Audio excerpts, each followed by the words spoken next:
Special, ಏಕೆಂದ್ರೆ ಈಗ ನೀವು ನೋಡಲಿರುವುದು ಕೇವಲ ಕತೆ ಅಲ್ಲ, it's a lesson for life. Nirmay, tell me one thing, life ನಲ್ಲಿ ಏನು ಮುಖ್ಯ, saving life or keeping promise? Good question, Aradhya. A promise is not just words, it's a responsibility.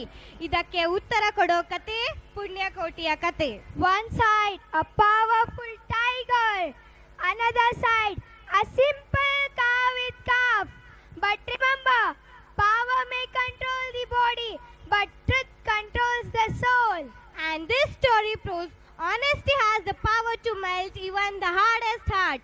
ಪುಣ್ಯಕೋಟಿಯ ತಾಯಿತನ, ಕರುವಿನ ಮೇಲಿನ ಪ್ರೀತಿ ಮತ್ತು ಮಾತಿಗೆ ಕಟ್ಟಿಕೊಂಡ ಧೈರ್ಯ ನಮಗೆ ಲೈಫ್ ಲಾಂಗ್ ಲೆಸನ್ ನೀಡುತ್ತದೆ.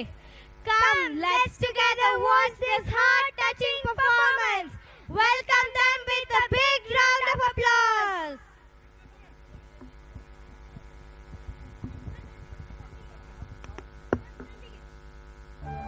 ತಲತಲಾಂತರಗಳಿಂದ ಕೇಳುತ್ತಾ ಬಂದಿರುವ ಮತ್ತು ಮುಂದಿನ ತಲೆಮಾರು ಕೇಳಲೇಬೇಕಿರುವ ಕಥೆ ಪುಣ್ಯಕೋಟಿಯ ಕಥೆ. ಇದು ಸತ್ಯದ ಕಥೆ, ಇದು ಪ್ರಾಮಾಣಿಕತೆಯ ಕಥೆ. ಪುಣ್ಯಕೋಟಿ ಕಥೆಯಲ್ಲಿ ಬರುವ ಸೌಮ್ಯ ಸ್ವಭಾವದ ಸಾತ್ವಿಕ ಗೋವು ಪುಣ್ಯಕೋಟಿ. ಖೂಳ ವ್ಯಾಘ್ರನ ಆಕ್ರಮಣಕ್ಕೆ ತುತ್ತಾಗಿ ತನ್ನ ತಾಳ್ಮೆ, ಸಹನೆ ಮತ್ತು ಸತ್ಯನಿಷ್ಠೆಯಿಂದ ದುರುಳ ವ್ಯಾಘ್ರನ ಮನಸ್ಸನ್ನು ಪರಿವರ್ತಿಸುವ ಕಥೆ ಈ ಪುಣ್ಯಕೋಟಿಯ ಕಥೆ. ಪ್ರಾಮಾಣಿಕತೆ ಮತ್ತು ಸತ್ಯಪರತೆಯ ಮಹತ್ವವನ್ನು ಸಾರುವುದು ಈ ಹಾಡಿನ ಮುಖ್ಯ ಹಂದರ. ಹೃದಯವನ್ನು ಆರ್ದ್ರಗೊಳಿಸುವ ಈ ಸತ್ಯಪರತೆಯ ಕಥೆಯನ್ನು, ಸಾತ್ವಿಕ ಗೋವು ಪುಣ್ಯಕೋಟಿಯ ಕಥೆಯನ್ನು ಹೇಳುವ ಈ ಗೋವಿನ ಹಾಡನ್ನು ಈಗ ಕೇಳೋಣ ಬನ್ನಿ. ಧರಣಿ ಮಂಡಲ ಮಧ್ಯದೊಳಗೆ.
ಮಂಡಲ ಮಧ್ಯದೊಳಗೆ ಬೆರೆಯುತ್ತಿಹ ಕರ್ನಾಟ ದೇಶದೊಳಿರುವ ಕಾಳಿಂಗನೆಂಬ ಗೊಲ್ಲನ ಪರಿಯ ನಿಂತು ಪೇಳ್ವೆನು. ಧರಣಿ ಮಂಡಲ ಮಧ್ಯದೊಳಗೆ ಬೆರೆಯುತ್ತಿಹ ಕರ್ನಾಟ ದೇಶದೊಳಿರುವ ಕಾಳಿಂಗನೆಂಬ ಗೊಲ್ಲನ ಪರಿಯ ನಿಂತು ಪೇಳ್ವೆನು. ಎಳೆಯ ಮಾವಿನ ಮರದ ಕೆಳಗೆ ಕೊಳಲನೂದುತ ಗೊಲ್ಲ ಗೌಡನು ಬಳಸಿನಿಂದ ತುರುಗಳನ್ನು ಬಳಿಗೆ ಕರೆದನು ಹರುಷದಿ.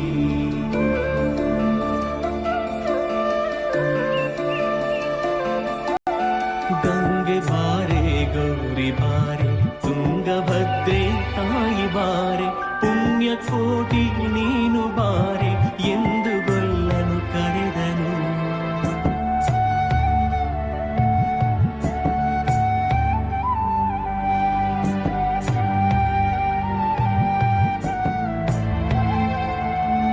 ಗೊಲ್ಲ ಕರೆದ ದನಿಯ ಕೇಳಿ ಎಲ್ಲ ಹಸುಗಳು ಬಂದು ನಿಂತು ಚೆಲ್ಲಿಸೂಸಿ ಹಾಲು ಕರೆಯಲು ಅಲ್ಲಿ ತುಂಬಿತು ಬಿಂದಿಗೆ.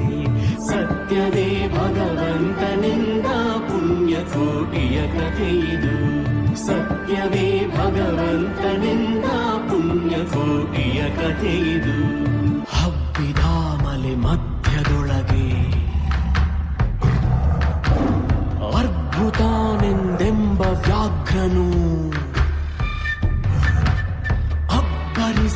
ಹಸಿ ಹಸಿದು ಬೆಟ್ಟದ ಕಿಪ್ಪಿಯೊಡು ತಾನಿದ್ದನು.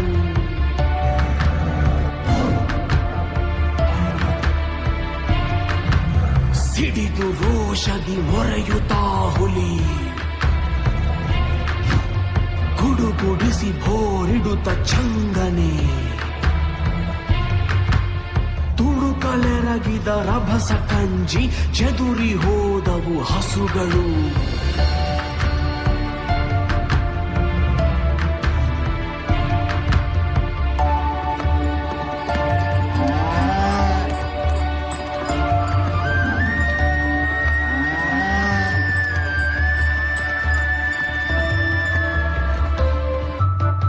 ಪುಣ್ಯಕೋಟಿ ಎಂಬ ಹಸುವು ತನ್ನ ಕಂದನ ನೆನೆದುಕೊಂಡು ಮುನ್ನ ಹಾಲನು ಕೊಡುವೆನೆನು ತಾ ಚಂದದಿ ತಾ ಬರುತ್ತಿದೆ.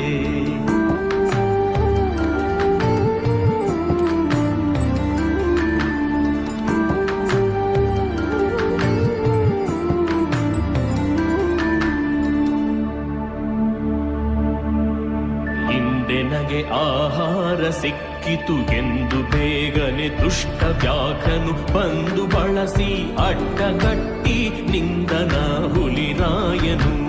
ಸತ್ಯವೇ ಭಗವಂತನಿಂದ ಪುಣ್ಯಕೋಟಿಯ ಕಥೆಯಿದು. ಸತ್ಯವೇ ಭಗವಂತನಿಂದ ಪುಣ್ಯಕೋಟಿಯ ಕಥೆಯಿದು.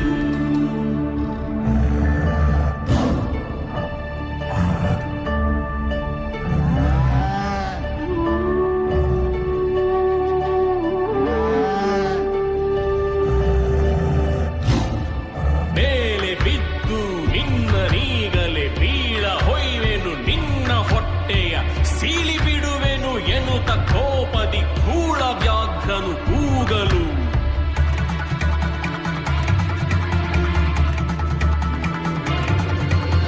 ಒಂದು ದಿನ ಹುಲಿಯ ಕೇಳು, ಕಂದನಿರುವನು ತೊಟ್ಟಿಯೊಳಗೆ, ಒಂದು ನಿಮಿಷದಿ ಮೊನೆಯ ಕೊಟ್ಟು ಬಂದು ಸೇರುವೆ ನಿಲ್ಲಿಗೆ. ಹಸಿದ ವೇಳೆಗೆ ಸಿಕ್ಕಿದೊಡವೆಯ ವಶವ ಮಾಡದೆ ಬಿಡಲು ನೀನು.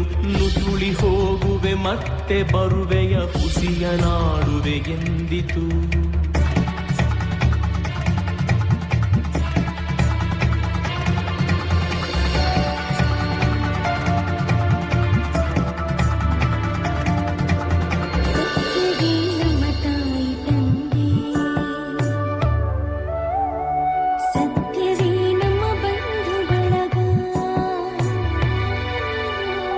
ಸತ್ಯವಾಕ್ಯಕ್ಕೆ ತಪ್ಪಿ ನಡೆದರೆ ಮೆಚ್ಚನ ಪರಮಾತ್ಮನು.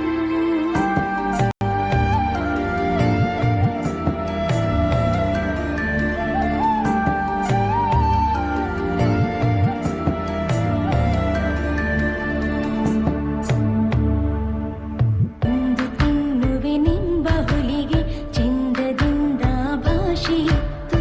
ಕಂದ ನಿನ್ನನು ನೋಡಿ ಹೋಗುವೆನೆಂದು ಬಂದೆನು ತೊಟ್ಟಿಗೆ.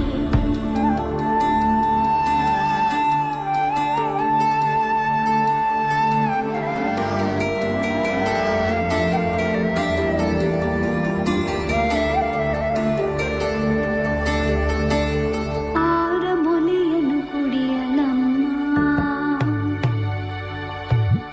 ಆರ ಸೇರಿ ಬದುಕಲಮ್ಮ.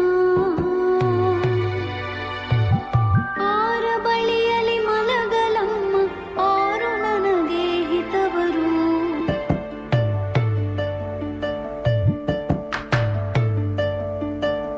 ಅಮ್ಮಗಳಿರ ಅಕ್ಕಗಳಿರ ನಿನ್ನ ತಾಯೊಡ ಹುಟ್ಟುಗಳಿರ, ಕಂದ ನಿಮ್ಮವನೆಂದು ಕಾಣಿರಿ ತಪ್ಪಲೇ ನೀ ಕರುವನು.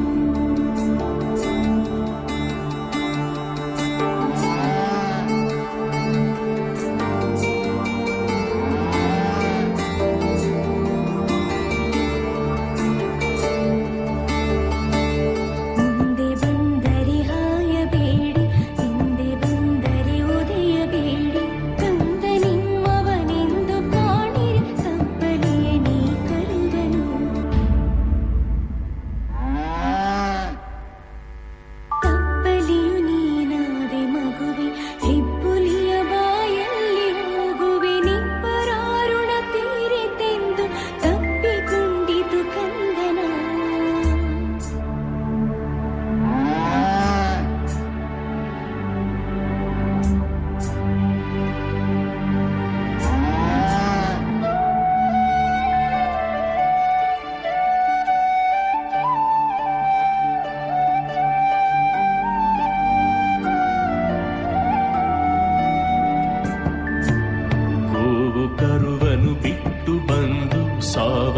ವಶವ ಮಾಡದಂತೆ ಗವಿಯ ಬಾಗಿಲ ಸೇರಿ ನಿಂತು ತವಕದಲ್ಲಿ ಹುಲಿಗೆಂದಿತು.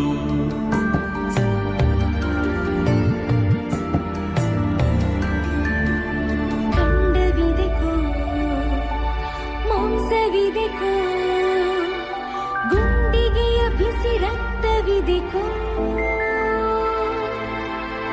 ಖಂಡವಿದೆಕೋ ಮಾಂಸವಿದೆಕೋ ಗುಂಡಿಗೆಯ ಬಿಸಿ ರಕ್ತವಿದೆಕೋ ಚಂಡ ವ್ಯಾಘ್ರನೆ ನೀನಿದೆಲ್ಲವನುಂಡು ಸಂತಸದಿಂದಿರು. ಪುಣ್ಯಕೋಟಿಯ ಮಾತ ಕೇಳಿ ಕಣ್ಣ ನೀರನು ಸುರಿಸಿ ನೊಂದು ಕನ್ನೆ ಇವಳನು ಕೊಂದು ತಿಂದರೆ ಮೆಚ್ಚನ ಪರಮಾತ್ಮನು. ಕನ್ನೆ ಇವಳನು ಕೊಂದು ತಿಂದರೆ ಮೆಚ್ಚನ ಪರಮಾತ್ಮನು.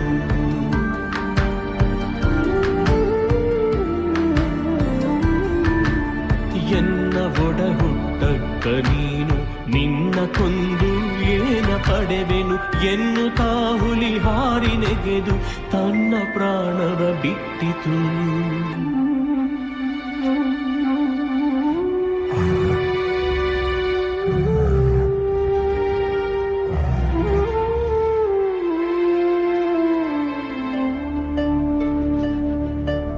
ಸತ್ಯವೇ ಭಗವಂತನೆಂದ ಪುಣ್ಯಕೋಟಿಯ ಕಥೆಯಿದು.